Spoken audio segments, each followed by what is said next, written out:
Hello everyone, buckle up for the new episode of Organic Chat, the one and only podcast made to motivate everyone with a nice topic every week, as seemingly simple as getting dishes done or as time consuming as trying to establish a routine. We all understand how daily struggles in life can cause us to lose motivation. Sometimes having a lot to do can be overwhelming to the point of feeling hopeless, and we want to give up even before we begin. Lack of motivation is often an issue with those dealing with both physical and mental issues. We all understand that sometimes just getting out of bed is a task in itself. So, once again, I welcome you all to the Organic Chat, and this is PJ, your host, and this podcast is all about not buying organic fruits or vegetables. It's all about bringing positive vibes to our family, friends, community, and to the universe. Let's go into the topic. Before I let you know the title, I would like to give you a short story. A man went to a flower shop to order some flowers to be wired to a distant place. Order of the flower was to be sent to his mother, who lived 300 miles away. As man got off the shop and went to his car, he noticed a young girl sitting alone on a footpath crying. He went to the girl and asked her, "Are you all right?" She replied, "I want to buy a rose for my mother, and I have only $1, and a single rose costs $2. Man smiled towards the girl and said, "Come with me, I will buy that rose for you." He took the girl into a flower shop and asked the girl to order the rose for her mother. As girl was leaving shop with the rose, man offered girl to give her a ride. She accepted and said, "Yes please, take me to my mother." She directed him towards cemetery, where she placed that rose on freshly dug grave. At that moment, man realized something and went back to the flower shop and cancelled the order he placed before, and then picked up the flowers and drove 300 miles to his mother's house. The moral of the story is, life is too short. We should spend as much as time with loved ones while we can. Love your parents and give time to them, as there is nothing important than the family. Today's topic is art of parenting. Love of parents towards their children is the most natural thing. Love for children is not something can be taught nor needs to be taught. That is a natural process. Parents naturally have love for their children, and nobody needs to tell that you need to love your children. Does anybody tell you to breathe? Nobody will tell you to breathe. It's a natural process. It's just as breathing is natural, love for parents towards children is natural. Nobody needs to tell a parent that you love your child. That is a natural process. But parenting is an art. Art is something that requires proper knowledge, requires training, requires practice, and it is only after that there is perfection. Again, love doesn't require any instruction, but parenting is an art. Unlike any other art form, it has to be developed. One has to become an expert at it. Of course, love is such a mighty force that this art of parenting people learn so quickly because of that love that parents have towards children. Otherwise, one will wonder that why do parents have to be taught parenting, right? To love a child is natural, but parenting is an art. And this art, very often we learn from our own parents. Very often people ask, well, the greatest teachers in parenting other than our own parents, because we as children, we know that where they were right, where they were wrong. And therefore the art of parenting that we have learned from our parents naturally, and we transfer to our children. But it is a joy bringing up children, as we know. But all parents are very anxious. Are we doing the right job with our children? Whatever we are teaching them, whatever we are guiding them, will that make them happy children, successful children? However, these days what has happened is we have associated happiness with success. And success also means very often material success. Both are important. One cannot say that we don't want our children to be prosperous. They should be. But we should not equate with two as same. We have to teach our children how to be happy, and also we should teach them how to be successful. If they are happy and successful and monetarily successful, it doesn't directly give happiness. This is first we should be very clear of. Today the emphasis on study, study, study. Every should come first. Everybody should be IIT. Everybody should be a doctor. But first thing, what I would like to share with our parents is children each time when they are born of our own genes is different from each other. Boys and girls are different from each other. Our two sons or two daughters will be different from each other. And no one is better than the other because each one has its own uniqueness. Each one has their own speciality. And first thing is, parents must tune up to that which each child of their own. The biggest mistake that we do is in parenting is compare one child to the other child. If one child is good at studies and we say, can't you see your brother? And if we hear that, it's a very difficult and we can take it from our parents, right? Sometimes we accept it. But this is one of the major causes of creating not only jealousy between siblings, but very often complexes. Never compare two childrens. Don't let us, we should not be telling them, be like your sister or be like your brother. Some might be good, some might be good in other subjects. Each one is unique. And just as we never like it, same thing. Children may not voice it, but they do not like it. If we wanted to bring up their potential, it is only parents who can recognize it. I was reading a book recently on art of parenting, in which Khalil Gibran has said in beautiful words in his book called The Prophet. He says, first thing, parents must remember that children are through you. Children are through you. They do not belong to you. They belong to the life. You are only the instrument in which they have come forth in life. They have come with their destiny. You can only help them to reach their destiny. You can make them easy to reach their destiny. You are not maker of the destiny. And therefore he gives a beautiful example. And the children are like arrows in which the master has already set the mark. And you are like the bow through which the arrow is shot out to reach the destination, to reach its goal, to reach its mark. And just as the arrow is there to God, and so is the bow that bends to his might. He says so clearly that do not drag your children to the path because you cannot go there. They are your future. Let them guide you to the future rather than you take them to your dead past. What a beautiful example to meditate upon. When you understand the role of the parent is not useless, but just as the bow that bends and gives the strength to arrow to move ahead, that is the role of the parents and the teachers.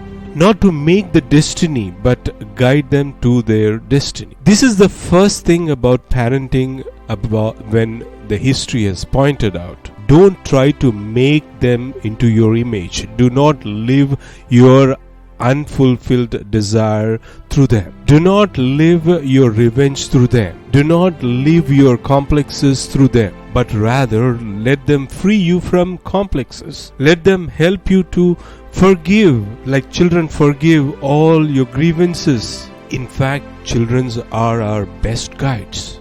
Very often we forget the children have their own identity. We can only guide them, of course, to eat the right food. I'm not saying to eat the pizzas or burgers all the time. But if they are guided to make their own choices in their life, they can express their potential. They express their identity. Make them feel that they are part of us and they do exist. Then they will understand what is the responsibility towards their parents or the family. This was the first lesson I learned from our community and from the way I've been brought up. Many adults that I know whose dominating parents still don't make them their anything. They may be 55 or 60 because the father is 85. First thing is, we have to recognize that they exist. We have to recognize they are unique. And each one has come up with their own destiny, and we can only facilitate them. Once this is very clear, then the remaining art of parenting is very well laid out format. There is a beautiful complete guidelines. What should our relations be with our children at different ages? It says for the first 5 years of the child until the age of 5, give so much affection. Don't pamper the child. There's a difference. Give so much affection to the child, so much love to the child. What is the difference between what we find today in other places is parents love their children, whether in West or East, parents love their children. Nobody can say that parents cannot love the children. Everybody loves their children. It is the parenting that makes the difference. Both working parents, young parents, unmarried parents, when such thing happen, single parent, child, the child is sent off to the daycare centers at the age of 2, I would say. The child does not get time to bond with their parents, and particularly with their mothers at that time.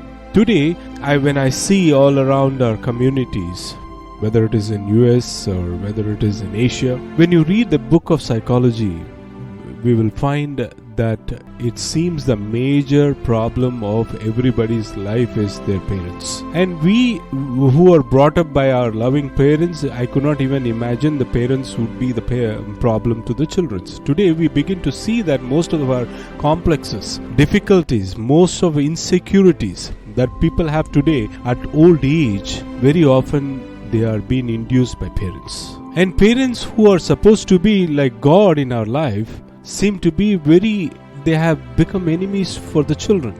Children grow up hating their parents, and yet there is bond that you cannot give up, and seems to be most complex that they have due to the parents, because the words of the parents is so important to children that if the child, when they say you're not clever or you're not your brother is clever, I am not clever, goes deep into the subconscious mind of a kid. Parents' words or teachers' words are so strong that innocent mind grabs it. They believe in it, and they believe, and they become that becomes the personality. Therefore, we have to be very careful when we are telling something to the children. When you are saying you're dumb or you're bad, you're misbehaved. Constantly when we are pointing out the meditivities, therefore we see that the kids' mind gets personified that way, in that direction. In most of the upbringing of the children, we often teach them what they can't do rather than what they can do. Don't go there, you can't do this, you can't do that. If you see, the first vocabulary of the child picks up is yes, but no. When you ask them to come here, they'll say no. Very rarely the child will say yes. You watch children. Today you will find constantly children using the word no. Probably they are hearing the maximum from teachers and parents. That's what they are hearing. Let the 5 years, give them so much love and affection. Give them time. Very often they don't have time. That is where the child bonds with their parents. And when the bonding takes place, the security element comes in the love. They feel secure. There is another word called to educate, to discipline. Never in our life to teach the discipline, never beat them or never touch the child to hurt the child. I remember very clearly when my father used to say, if you touch the child, that you should understand that you have failed as a parent. They never hit us, they never touched us, yet they brought us up in such values and in a proper discipline. Those are the 10 years from the age of 5 till 15, and these days until 12, I would say. Until then we are teenagers.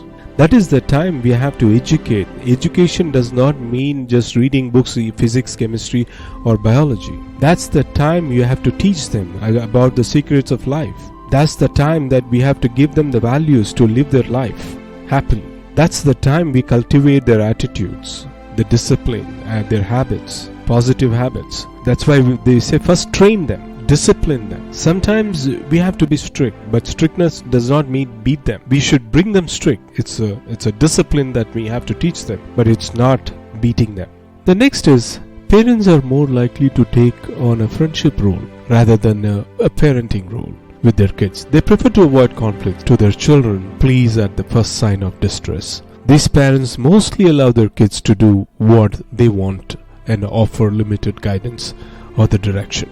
So give that friendliness to your kids so that the kids can come and openly talk to you, talk to parents, what is going on with them. Never get a panic kind of a situation where you're angry on kids and jump on kids. That's one of the reasons kids they don't come and tell us. Give them that openness where you're treating them friendly and giving them that space where they can come and let you know what is going on in their life during the education or wherever it is. Recently I've been reading Art of Parenting book, which says a psychologist shares some 4 styles of parenting in that. The first one is the authoritarian parenting, authoritative parenting, permissive parenting, and uninvolved parenting. So the style can affect everything from how much your child weighs to how she feels about herself. It is important to ensure a parenting style is supporting healthy growth and development, because the way you interact with your child and how you discipline her will influence her for the rest of their life. Researchers have identified 4 types, which is what I said. Now, each style takes different approaches to raising the children, and it can be identified a number of characteristics. Now, authoritarian parenting, you can believe kids being seen and not heard. When it comes to rules, you believe it is my way or the highway. You do not take your child's feeling into consideration at all. If any of those ring true, you might be an authoritarian parent. Authoritarian parents believe kids should follow the rules without any expectation, because I said so. When the child questions the reason behind a rule, they are not interested in negotiating and their focus is on obedience. They also don't allow kids to get involved in problem-solving challenges or obstacles. Instead, they make the rules and enforce the consequences with little regard for a child's opinion. Authoritarian parents may also use punishments instead of discipline. So rather than teaching the child how to make better choices, they are invested in making kids feel sorry for their mistakes. Children who grow up with strict authoritarian parents tend to follow rules. Much of time, their obedience comes at a price. They also become hostile or aggressive rather than, think and how to do things better in the future. They often focus on the anger they feel towards their parents. Since the authoritarian parents are often strict, their children may grow to become good liars in an effort to avoid punishments. Now, the next one is the authoritative parenting. You put a lot of effort into creating and maintaining a positive relationship with your child, or you explain the reasons behind your rules. You enforce rules and give consequences, but take your child's feeling into consideration. If those are something that we do, you may be an authoritative parent. Now, what he also says is, they have rules and they use the consequences, but they also take their children's opinion into account. They validate their children's feelings while also making it clear, and the adults are ultimately in the charge. Authoritative parents invest time and energy into preventing behavior problems before they start. They use positive discipline strategies to reinforce positive behavior, like praise them and reward. Children raised with authoritative discipline tend to be happy and successful. They are also more likely to be good at making decisions and evaluating safety risks on their own. The next comes the permissive parenting. Now, there are a set of rules, but rarely they enforce them. And also they give out consequences very often. Now, in this category, I think the child will learn the best with little interference from parents.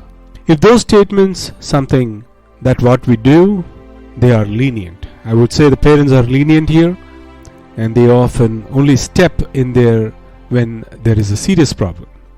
They are quite forgiving, I would say, and they adopt an attitude of kids, like kids will be kids. And that is what we say.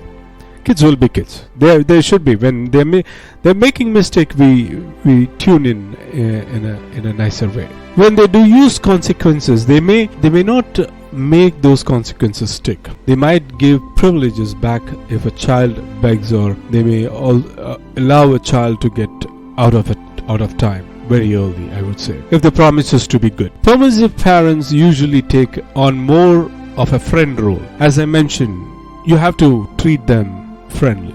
They often encourage their children to talk with them about their problems, but they usually don't put much effort into discouraging poor choices or bad behavior. Now, they may exhibit more problems as they don't appreciate authority rules. They often have low self-esteem and may report a lot of sadness. They are also, I would say, they are at a higher risk for health problems like obesity, because permissive parents struggle to limit junk food intake. They are even more like to have dental cavities because of the permissive parents often don't enforce good habits like ensuring a child brushes his teeth and kind of things. Uninvolved parenting. Now, if you don't ask your child about your school or homework, or you rarely know what your child is or who is with, you don't spend much time with your child. Now, if these statements sound something that we do, then we are uninvolved parents. Now, uninvolved parents tend to have little knowledge of what their children are doing, but they tend to have few rules in it. The children may not receive much guidance, nurturing and parental attention toward. But uninvolved parents accept children to raise themselves. They don't devote much time or energy into meeting children's basic needs. Uninvolved parents may be neglectful, but it is not always intentional. A parent with the mental health issues or substance abuse problems, for example, we may also take as may not be able to take care of child's physical or emotional needs on a consistent basis. At other times, uninvolved parents lack knowledge about child's development, and sometimes they are simply overwhelmed with other problems like work, paying bills, and managing household issues. So we are totally distracted, and we are not even taking care of the kid, and that is what the psychologist says here. And also they say we tend to perform poorly in school. I mean, because of all this, kids tend to perform very poor in the school, and they also exhibit frequent behavior problems, like rank is low and they are not happy, and so those kinds of. Sometimes parents don't fit into just one category, so don't get despair. If there are times or areas where you tend to be permissive and other times when you are more authoritative, it is hard to remain consistent when balancing life and parenting. Don't engage in parent guilt or shame. That is not helpful. The studies are very clear, however, that authoritative parenting is the best parenting style. But even if you tend to identify with the parenting styles more, there are steps that you can take to become a more authoritative parent. With dedication and commitment to being the best parent you can be, you can maintain a positive relationship with your child while still establishing your authority in a healthy manner. And over time, I think your child will reap the benefits of your authoritative style.